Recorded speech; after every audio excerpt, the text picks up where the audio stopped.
datang kembali di Suara Kampus, podcast edukatif yang menyajikan obrolan ringan namun bermakna seputar dunia pendidikan. Saya Putri dan hari ini kita akan ngobrol topik mungkin belum banyak dibahas, tapi sangat penting bagi dunia pendidikan, bimbingan dan konseling, yaitu tentang strategi kerjasama BK dengan lembaga pendidikan luar sekolah. Dan pastinya kita nggak sendiri dong di sini, udah hadir di kafe ini dengan Suara Kampus, seorang mahasiswa aktif, penulis bab buku yang jadi topik kita hari ini. Langsung saja kita sambut Dolin. Halo Dolin. Halo Kak Putri, halo juga Sobat Kampus. Terima kasih sudah mengundang. Senang banget bisa berbagi di sini. Kita juga senang banget kamu hadir. Nah, Lin, boleh dong sedikit cerita. Ini kamu tulis bab buku tentang kerjasama bimbingan konseling dan lembaga luar sekolah. Gimana sih, Lin? Awalnya kamu tertarik dengan topik ini? Oke, baik. Jadi waktu aku belajar tentang bimbingan dan konseling, eh, aku sadar kalau saat ini layanan bimbingan konseling itu masih fokus di dalam sekolah. Padahal di luar sana ada banyak lembaga pendidikan informasi yang sebenarnya bisa jadi mitra strategi. Contohnya seperti apa sih? Misalnya lembaga pelatihan kerja, sanggar seni, pusat rehabilitasi, bahkan pesantren kilat atau komunitas literasi. Nah, dari situ aku tertarik menulis tentang strategi menjalin kerjasama antara bimbingan konseling dan lembaga-lembaga ini. Eh, Berarti kamu ingin menunjukkan ke semua orang bahwa peran BK diperluaskan ya. Berarti nggak cuma di sekolah juga dong. Ya, betul sekali. Justru kalau kita ingin membantu siswa secara holistik atau butuh jaringan yang lebih luas. Hmm, eh, jadi mari kita masuk di segmen yang kedua ya, Lin. Tentang apa itu lembaga pendidikan di luar sekolah. Jadi supaya pendengar kita makin paham juga, mari kita menjelaskan apa sih yang dimaksud dengan lembaga pendidikan di luar sekolah itu. Oke, tentu. Jadi lembaga pendidikan luar sekolah itu adalah institusi yang menyelenggarakan kegiatan belajar mengajar di luar sistem sekolah formal.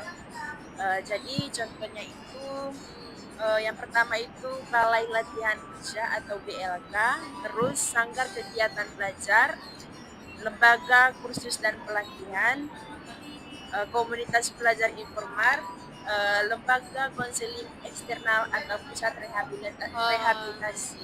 Jadi gitu yang ada, Lin. Ya, lanjutkan. Jadi lembaga-lembaga ini punya potensi untuk mendukung perkembangan siswa, terutama di aspek sosial, emosional, dan keterampilan hidup. Jadi wah, ternyata luas juga ya Mbak Lin. Bukan cuma tempat kursus doang. Ya, bahkan komunitas pemuda atau rumah baca juga termasuk. Eh, eh, kita ngopi dulu ya. Oke.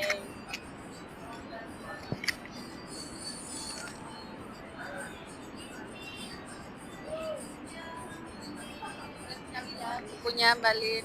Iya, kebetulan saya juga ambil dari pengalaman saya Oh, menulis buku pengalaman ini. sehari-hari Iya, gitu. pengalaman Dan sehari-hari. eh, pas Mbak Dolin pergi ke sekolah. Iya, kan dari kampus juga ada tugas observasi ya. Jadi selama kegiatan observasi itu saya bisa melihat sifat dan karakter dari anak-anak dan juga kegiatan apa atau berjalannya bimbingan konseling itu berjalan secara baik atau tidaknya. Dari gurunya juga yang Mbak Iya, Dolin amati ya. iya, Oh. Baik, Mbak Dolin, mari kita lanjut ke segmen yang ketiga, yaitu iya, alasan perlu kerjasama. iya. Baik, di sini kenapa penting banget guru BK menjalin kerjasama dengan lembaga-lembaga ini, Mbak Dolin? Mungkin Mbak Dolin jelaskan begitu, mengapa?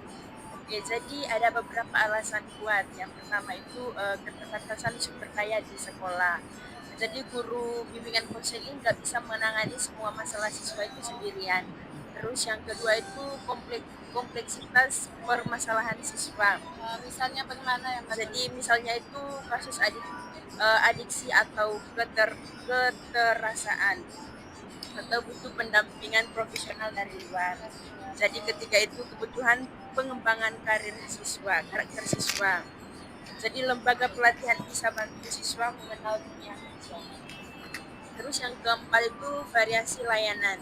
Siswa yang ingin mengembangkan bakat seni misalnya bisa diarahkan ke sanggar atau komunitas seni. Oh, begitu ya Mbak Doli. Ya, Berarti kerjasama yang bukan sekedar pilihan begitu ya Mbak Doli, tapi iya. juga kebutuhan. Iya, betul sekali.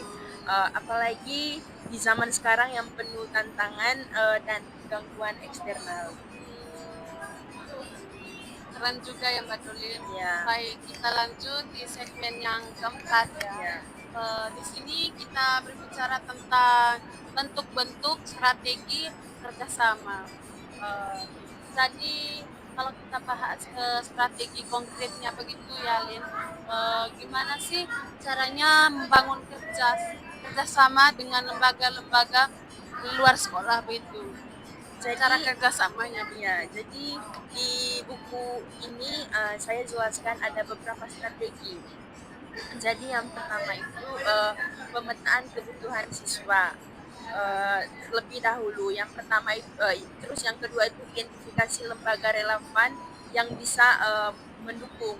Terus yang ketiga itu komunikasi awal dan audiensi ke lembaga tersebut. Terus yang keempat membuat nota kesepahaman atau Ya lanjut yang yang kelima itu menyusun program bersama, misalnya pelatihan seminar atau rujukan konseling. Terus yang keenam evaluasi berkala untuk memastikan kerja samanya efektif. Wah, keren banget ya Mbak Doli. Eh, ini bisa dimulai dari hal yang kecil seperti undangan di workshop gitu ya Mbak Doli. Iya, betul sekali. Eh, yang penting ada komunikasi terbuka dan tujuan yang jelas. Berarti perlu tujuan yang jelas Iya, gitu betul ya sekali. untuk siswa memahami. Iya, jadi kita juga butuh tujuan kita untuk melakukan hal tersebut itu apa. Oh, gitu. Baik, kita lanjut di contoh kasus yang sederhana ya Mbak Doli. Jadi ada contoh praktis nggak sih Mbak Dolin, biar para pendengar bisa memahami lebih jelas dan bisa membayangkan begitu. Oh, Jelas coba bagaimana contohnya begitu Mbak Dolin. ya baik. Contohnya begini ya Kak Put ya. Di suatu sekolah ada siswa yang terdeteksi mengalami trauma karena kekerasan di rumah. Guru bimbingan konselingnya lalu bekerja sama dengan lembaga konseling anak di kota tersebut. Siswa dirujuk ke sana, orang tua diajak konsultasi dan guru bimbingan konseling tetap memantau perkembangan dari sekolah. Mungkin ada contoh lain. Jadi ada juga contoh lainnya, ada kerjasama antara sekolah dan sanggar seni lokal. Siswa yang punya masalah motivasi diajak ikut pelatihan teater dan hasilnya luar biasa, percaya dirinya meningkat. Oh, jadi begitu ya. Hmm, wah, jadi nyata banget ya dampaknya Dolin. Eh, Iya, karena siswa juga butuh ruang berkembang dan tidak semua bisa dipenuhi dari sekolah. Gitu. Jadi kita masuk di segmen yang keenam ya, Kak Jeli. Jadi di sini tentang tantangan dan solusinya. Bagaimana tantangan dan solusi yang ada. Jadi, tapi aku yakin sih pasti ada tantangan dan solusi tantangan yang ada di lapangan gitu. Iya, beberapa tantangan yang aku tulis di buku. Yang pertama itu ada kurangnya informasi dari pihak sekolah tentang lembaga yang tersedia. Terus kekhawatiran soal biaya. Eh, Kerjasama, tidak semua lembaga terbuka untuk kerjasama. Terus Bagaimana solusinya? Jadi solusinya Bisa menggunakan lewat mana ya Mbak? oh jadi bisa lewat yang pertama itu menggunakan media digital atau jaringan mitra. Terus yang kedua itu menjalin komunikasi informasi terlebih dahulu. Terus melibatkan komite sekolah dan orang tua, membuat rencana program yang ringan dan realistis. Oh, jadi pentingnya juga untuk membangun kepercayaan terhadap dua arah ya Mbak. Iya, betul. Jadi itu sangat penting. Tanpa kepercayaan kita sama, cuma jadi bimbingan konseling itu cuma jadi formalitas Oh, saja. formalitas saja. Iya, Ya, jadi terakhir yang Mbak Dolin, iya, iya. Mungkin Mbak Dolin ada pesan untuk mahasiswa dan guru-guru BK. Dan juga untuk teman-teman mas calon guru atau guru-guru BK yang sudah ada di lapangan. Mungkin Mbak Dolin ada pesan. Oke, baik. Jadi pesan dari saya buat mahasiswa, jangan tunggu lulus untuk mulai berpikir kolaboratif. Sejak sekarang biasakan berpikir terbuka dan menjalin jaringan. Terus buat guru bimbingan konseling, jangan ragu menggandeng pihak luar. Bimbingan konseling yang kolaboratif bisa menjawab lebih banyak tantangan zaman. Terus, dan buat siapapun yang peduli pada pendidikan, mari kita bangun ekosistem pendidikan yang terbuka, lentur, dan berjaringan. Soalnya luar biasa banget ya Mbak Lin. Terima kasih banyak ya obrolannya. Jadi pendidikan itu memang sangat dibutuhkan. Memang sangat. Oke, baik. Terima kasih juga Kak Putri. Sangat senang banget bisa sharing di sini.